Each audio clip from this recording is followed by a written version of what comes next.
Hello everyone, आज के video में हम देखेंगे कि आईटीआर फाइल हो चुका है लेकिन अभी तक रिफंड नहीं आया है। तो क्या क्या रीजंस है जिसकी वजह से रिफंड डिले हो सकता है। तो चलो देखते हैं स्टेप बाय स्टेप रिफंड क्यों डिले हो सकता है और क्या रीजंस है, और रिफंड जल्दी से जल्दी आए उसके लिए हम क्या कर सकते हैं। तो चलो देखते हैं। सबसे पहले आपको इनकम टैक्स के पोर्टल पे लॉगिन करना है। आपने जैसे ही आईटीआर फाइल किया है तो आप वहाँ पे देख सकते हैं कि व्यू आईटीआर स्टेटस आपको शो होगा। तो वहाँ पे जाके आपको क्लिक करना है। आप उसमें देख सकते हैं कि आपका रिटर्न फाइल ऑन डेट दिखेगी, देन रिटर्न वेरीफाई कब हुआ एंड रिटर्न प्रोसेसिंग कब हुआ एंड प्रोसेसिंग ऑन। तो आप देख सकते हैं कि हमारे केस में रिटर्न फाइल ऑन हमने 20 जुलाई को किया था, देन वो वेरीफाई भी उसी दिन किया था। तो अभी तक जो स्टेज है वो रिटर्न वेरीफाई पे ही है, अभी तक वो प्रोसेसिंग में लिया नहीं गया है। और ना ही जैसे ही प्रोसेसिंग कंप्लीट होगी तो वो रिटर्न प्रोसेसिंग में भी टिक हो जाएगा एंड देन आपका जो भी रिफंड है वो इशू हो जाएगा। तो अभी हम देखते हैं कि क्या क्या रीजंस है जिसकी वजह से रिफंड डिले हो सकते हैं। तो चलो देखते हैं। सबसे पहले तो है बैंक वैलिडेट। तो आपको सबसे पहले तो बैंक चेक करना पड़ेगा कि आपका जो रिफंड के लिए बैंक दिया हुआ है वो प्रॉपरली वैलिडेट है कि नहीं। तो आप यहाँ पे बैंक में जाके वो चीज़ देख सकते हैं। तो आप देख सकते हैं कि हमारे केस में यहाँ पे बैंक वैलिडेट किया हुआ है, तो ये तो इशू नहीं है रिफंड का।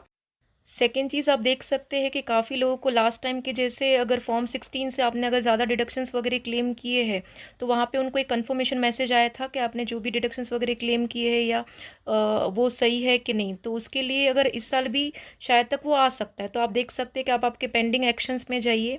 पेंडिंग एक्शंस में जाके आप वर्क लिस्ट में जाके एक बार चेक कीजिए।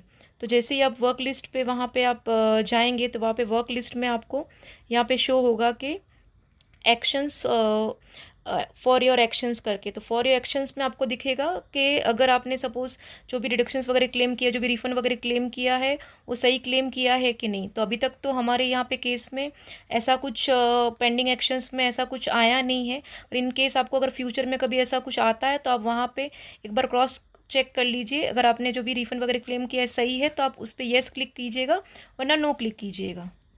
आपने बैंक वैलिडेट कर लिया है और आपने पेंडिंग एक्शन भी चेक कर लिया है, और उसके बाद फिर आपके पास दूसरा एक ऑप्शन रहता है कि आप ग्रीवेंस सबमिट कर सकते हैं।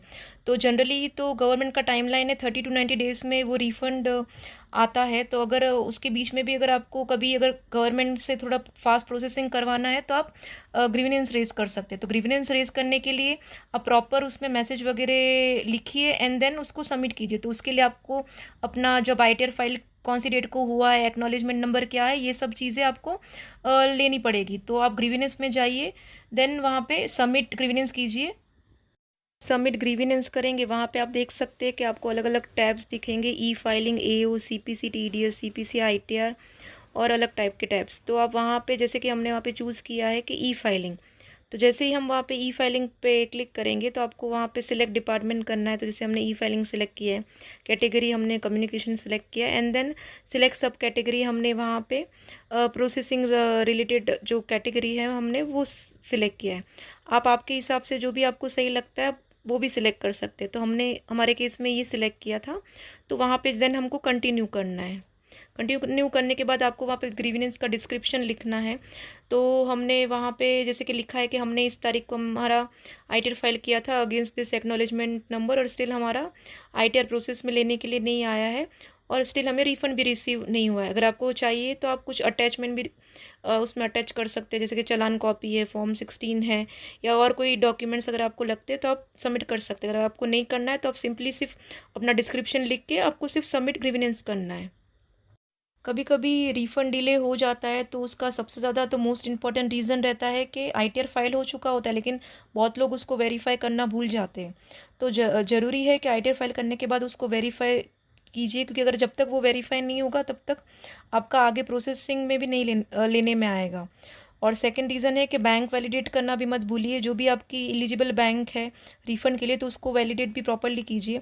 और कभी कभी आईटीआर में मिस्टेक्स भी हो सकती है, तो वो भी आप देखिए कि कुछ मिस्टेक्स ना हो आपके आईटीआर में। अगर आपको भी रिफ़ंड रिलेटेड कुछ क्वेरी है या कुछ डाउट है और आपको भी आईटीआर रिलेटेड कुछ काम है तो आप हमारे फर्म एनएस टैक्स कंसल्टेंसी को कॉन्टेक्ट कर सकते हैं।